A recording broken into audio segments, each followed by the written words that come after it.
I just wanted to make this quick demonstration video to offer users another means of debugging Hall effect sensors when trying to set them up for RPM measurements within ArduPilot. It's often pretty confusing as to which pin is which and whether a pull-up resistor is needed or not.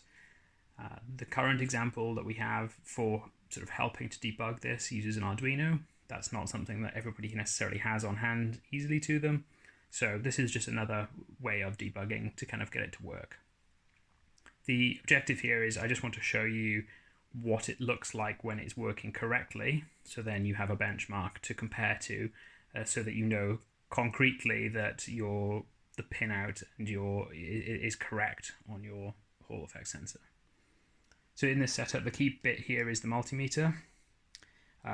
We've got the Hall effect sensor on test here. And then I'm powering that with a bench power supply. There's no need to have a bench power supply. You can power this directly from a flight controller. It's just what I had on hand to make it easy. So the Hall effect sensor is coming into this breadboard. I know that this Hall effect sensor needs a little pull-up resistor. So that's that there.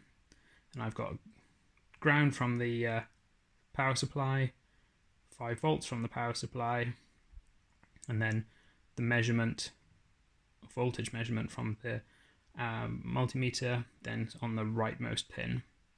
In this case, the pull-up resistor is going between the 5 volts and the signal pin, and then I've got the ground for the multimeter going into the bench power supply.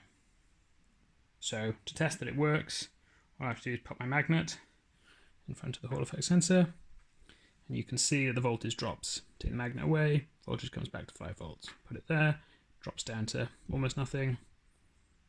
You get the idea. So hopefully that gives you a bit of an idea as to how you can debug these with a multimeter as well.